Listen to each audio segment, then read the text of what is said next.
China is now the world's largest car exporter, ahead of a traditional exporter like Japan and Germany. In 2025, China exported around 7.1 million vehicles. 6 years earlier, the number was roughly 1 million. That's not just growth, that's a reversal. And Europe is now responding to Chinese electric cars with tariffs. So how did China move this fast? Hi, I'm Tao. Here's the short answer. Chinese cars only look certain outside China. Around me in Shenzhen, EVs are already a part of normal daily life. The factory, the showrooms, the charging station, and the service center around them no longer feel experimental. Outside China, people are still often asking, should I switch? Around me in Shenzhen, that question is more often, which one? To understand how that happened, I think we need to look at three things. What changed in the car itself? What around the whole industry to move so quickly? And how a domestic boom eventually reached overseas market. Let's start with the car itself. I keep coming back to one idea, so I draw it like this.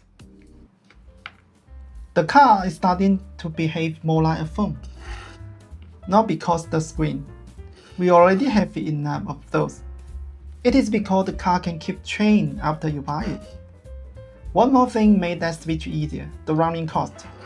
In my old case, the cost about a third as much to run as my old gasoline car. Lower running costs get people to try it. So we change what they expect after they do. In Shenzhen summer, turn on the air conditioner from your phone before you go downstairs isn't new futuristic. It is based self-defense. On a long drive, the driver assistant can take some pressure off. Of course, not every update is brilliant. Sometimes the software is still getting on my nerve. But once updates become normal, leaving the factory is no longer the finish line. It is version 1. Europe mastered the finished car, refined, precise, and complete on date 1. But Chinese EV makers adapt faster to the update cycle. Same role, different logo. But an updatable car still doesn't explain why the whole industry can move so quickly. A car can keep trained, it's one thing. Getting the factory, the software team, and the supplier to change with, it's another. So where does the speed come from? I think it comes down to two things. Pressure and supply. Pressure make companies move. Supply let them actually can respond it. Speed isn't magic, sadly I checked. Start with pressure. Before Chinese EV company could think about Europe, they have to survive China. The domestic market is crowded, fast, and not especially forgiving. There are a lot of brands fighting for the same buyer. One company cut the price, another shortened the charging time, and third add a feature you didn't know you need until yesterday. You open a car app for 5 minutes, and somehow you are comparing 10 models at midnight, like you accidentally taken a second job. And price isn't some side issue here. If a car is clever but too expensive, all the cleverness becomes showroom decoration. That pressure pushes companies to cut costs, add features, and respond quickly. But pressure by itself can also create chaos. To turn pressure into useful speed, you need a system that can react. It is where the expression turns into a hamburger. Stay with me.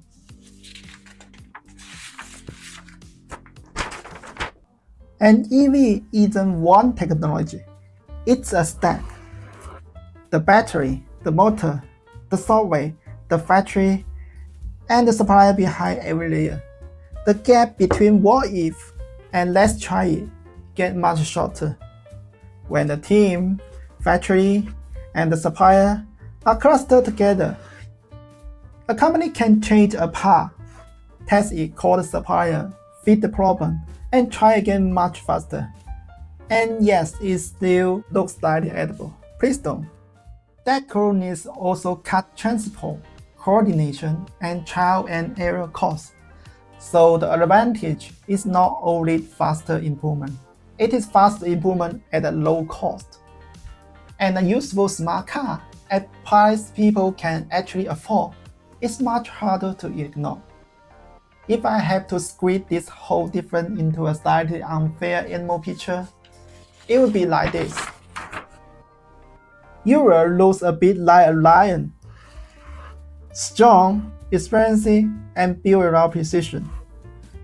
China looks more like a grove of ants, not always elegant, sometimes a little chaotic, but always moving and closely connected. If the game rewards strength and perfection, the line is hard to beat. If it rewards speed and coordination, the ants become surprisingly powerful. No animal wins every game. That's really the point. So China's rise didn't come from one single advantage. The car became affordable enough to try and useful enough to keep. Then millions of buyers bought something just as valuable as sales, feedback, and scale. That gave suppliers a reason to invert, helped the costs come down, and made the next version arrive faster. Better car brought in more buyers, and the loop keep going. And that's how a domestic boom eventually spilled into an export market. For buyers, that can mean more car for the money. But speed isn't free. For company, supplier, and worker, it can also mean the brutal competition and very little room to breathe.